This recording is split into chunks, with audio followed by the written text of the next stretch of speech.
पहली बार दोनों टीमों का सामना एमए चिदम्बरम स्टेडियम चेन्नई में होगा। शाम 7 बजे दोनों टीमों के बीच मुकाबला होगा। इससे पहले पहला टी20 मैच भारत ने जीत लिया था, जो कि कोलकाता की ईडन गार्डन्स में हुआ था।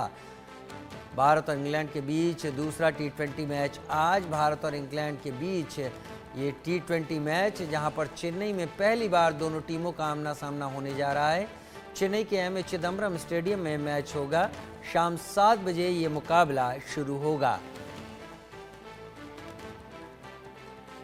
भारत और इंग्लैंड के बीच दूसरा टी20 मैच आज से खेला जा रहा है। आज शाम 7 बजे इस मैच की शुरुआत चेन्नई के एमए चिदम्बरम स्टेडियम में होगी। भारत सीरीज में 1-0 से आगे है।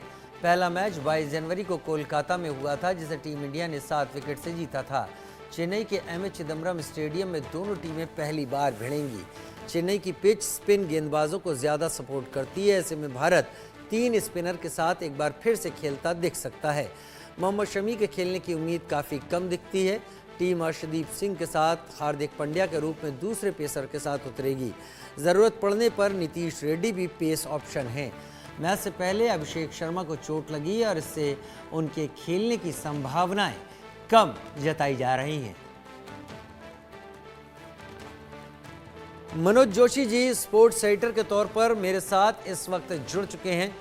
मनोज जी, पहला मैच हम सब ने देखा, अब दूसरे मैच की तैयारी है। इस मैदान पर दोनों टीमें पहली बार भिड़ रही हैं। आंकड़ों को किनारे रख दिया जाए, मैदान की कंडीशन देखते हुए आपको कौन सी टीम भारी लगती है? देखिए, निश्चित तौर पर लगातार 3 मैच भारत ने जीते हैं और इस सीरीज का पहला मैच बिल्कुल वन साइडेड तरीके से भारत ने जीता है। तो ऐसी स्थिति में पलड़ा तो निश्चित तौर पर भारी भारत का है।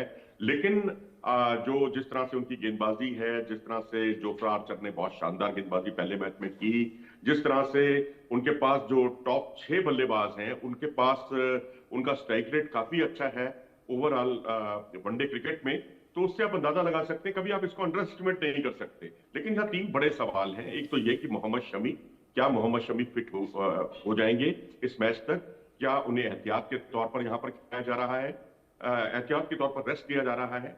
और दूसरा बड़ा सवाल कि क्या अभिषेक, जिन्होंने बहुत ही उम्दा पारी खेली, गगन चुंबी छक्के लगाए, 8 छक्के उनके बल्ले की तरफ से देखने को मिले थे, क्या वो फिट हो जाएंगे? क्योंकि एंकल में ट्विस्ट आ गया था उनके।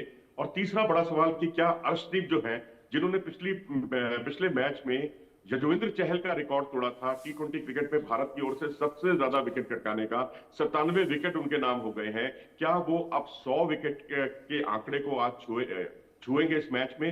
ये 3 बड़े सवाल हैं। और चौथा सवाल ये कह सकते हैं कि जोफ्रा आर्चर को किस तरीके से खेलना है, उनके खिलाफ क्या स्ट्रेटजी अपनानी है। हालांकि ओवर तो वो 4 ही करेंगे, लेकिन जिस तरह से उन्होंने कहर बरपाया, 1 ओवर में 2 विकेट भारत के चटकाए और उसके बाद उनको उनके सामने खेलना, थोड़ा सा भारतीय बल्लेबाज बहुत कंफर्टेबल फील नहीं कर रहे थे। तो इन 4 सवालों का हल भारत को ढूंढना होगा। जी, मोहम्मद शमी के ना खेलने की हालात में टी20 मैच के इस दूसरे मुकाबले में भारत किनके ऊपर रिलाई कर सकता है? वो कौन से बॉलर होंगे जो भारत की गेंदबाजी को रफ्तार देंगे? देखिए, अर्शदीप और आपके पास हार्दिक पांड्या हैं, लेकिन मैं समझता हूँ ये मुकम्मल बैलेंस अटैक नहीं है। क्योंकि एक ऑलराउंडर को अगर आप फुल फ्लैट बॉलर की तरह खिला रहे हैं, लेकिन ठीक है क्योंकि चेन्नई का विकेट है और चेन्नई में अगर आईपीएल जैसे हालात नहीं हुए, क्योंकि आईपीएल में जरूर यहाँ तेज गेंदबाजों को मदद मिली थी, नहीं तो अमूमन ये जैसा कि आपने भी कहा थोड़ी देर पहले कि स्पिनर्स फ्रेंडली ये ट्रैक रहा है। क्योंकि वहां अगर आप तेज गेंदबाजों को देखेंगे तो 74 विकेट उनको मिले थे 18 पारियों में, और स्पिनर्स को केवल 25 विकेट मिले थे। लेकिन यहाँ टॉस जीतकर पहले फील्डिंग करना बेहतर रहेगा, क्योंकि ज्यादातर वही टीमें जीतती हैं। रही बात शमी की, तो अब यहाँ बेहतर तो ये होता कि यहाँ हर्षित राणा को यहाँ पर खिलाया जाता। तो अब अगर स्पिन ट्रैक होगा तो फिर हर्षित राणा को बाहर ही बैठना पड़ेगा। शमी को लेकर यह है अपडेट की एहतियात के तौर पर उन्हें बाहर बिठाया गया है, क्योंकि जसप्रीत बुमराह की खबर बहुत अच्छी पॉजिटिव नहीं है, क्योंकि उनको चैंपियंस ट्रॉफी में खेलना है। अगर जसप्रीत बुमराह नहीं खेल पाते चैंपियंस ट्रॉफी में, और उसकी संभावना काफी हद तक लग भी रही है, तो ऐसी स्थिति में मोहम्मद शमी का वहां पर चैंपियंस ट्रॉफी में फिट होना बहुत जरूरी होगा। तो एहतियात के तौर पर उन्हें यहां मुश्किल से 2 मैच मिल सकते हैं 5 मैचों में से, फिर वनडे में देखा जाएगा। क्योंकि उनको अभ्यास करते हुए हमने पट्टियां जो है बांधे हुए घुटनों पर पट्टी बांधे हुए अभ्यास करते हुए देखा। 2 दिन तो उन्होंने अभ्यास भी नहीं किया, तो उससे कई तरह के सवाल खड़े होते हैं उनकी फिटनेस को लेकर भी। लेकिन जो टीम प्रबंधन ने के सोर्सेज बता रहे हैं कि उनको लेकर भारतीय टीम कोई जोखिम नहीं उठाना चाहती, एहतियात के तौर पर उनको बाहर बिठाया गया। जी। आपने जोखिम नहीं उठाने का इशारा यहां पर किया। क्या मैं ये समझूं कि ये जो सीरीज हो रही है इसमें इंग्लैंड और भारत दोनों ही जोखिम ना उठाने का एक ऑप्शन रख कर आगे चल रहे हैं कि चैंपियंस ट्रॉफी के लिए अपनी स्ट्रेंथ को चेक भी कर लिया जाए और जोखिम भी कम से कम उठाया जाए? जी हाँ, बिल्कुल वजह फरमाया आपने, बिल्कुल 16 आने सही बात आपने कही है, क्योंकि यहाँ T20 की सीरीज है और ये पहली बार ऐसा होगा कि नजरें वनडे पर हैं, T20 पर कम है। और ये इसे मैच प्रैक्टिस के तौर पर दोनों टीमें ले रही हैं। इंग्लैंड तो और भी ज्यादा मैच प्रैक्टिस की तरफ ले रही है, क्योंकि उनके 11 के 11 खिलाड़ी जो पिछले मैच में खेले थे वो सभी चैंपियंस ट्रॉफी में उतर रहे हैं, जबकि भारत की तरफ से 5 खिलाड़ी ही ऐसे थे कि प्लेइंग 11 में जो चैंपियंस ट्रॉफी में खेलेंगे।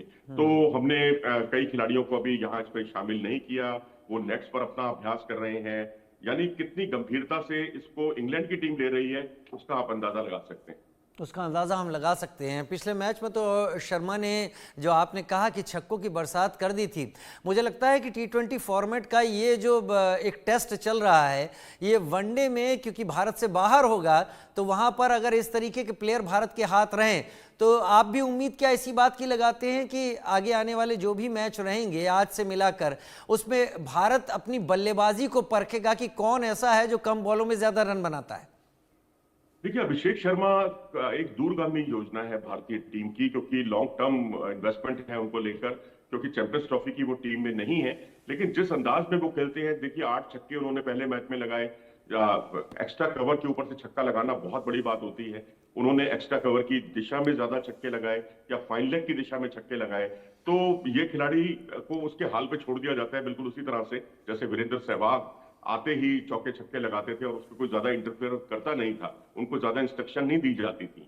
तो अब क्योंकि भारत का जो मिडिल ओवर्स हैं वो बहुत शानदार है और कोशिश यही होती है भारत की कि जो शुरुआती ओवर है, पावर प्ले है, उसमें विकेट कम से कम खोए जाए। तो उसमें एक संजू सैमसन अपना विकेट बचाते हैं, शुरू में कोशिश यही होती है, बाद में वो हिटिंग करते हैं, क्योंकि विकेट आपके पास जब होंगी ना तो फिर आप एक्सेलरेट कर सकते हैं, बहुत तेजी के साथ रन बना सकते हैं। तो यही भारत की रणनीति है जो भारत को अन्य किसी भी टीम से, दुनिया की किसी भी टीम से अलग साबित करती है, क्योंकि मिडिल ओवर्स में भारत जितने रन बनाता है ओवर नंबर 7 से लेकर ओवर नंबर 15 तक, उतना दुनिया में कोई टीम उस रफ्तार से रन नहीं बनाती। कोई रफ्त नहीं रन बनाता। लेकिन तैयारी, मुझे आपसे बात करके तो यही लग रहा है कि ये चैंपियंस ट्रॉफी की पूरी तरीके से तैयारी इस वक्त चल रही है हर टीम की तरफ से।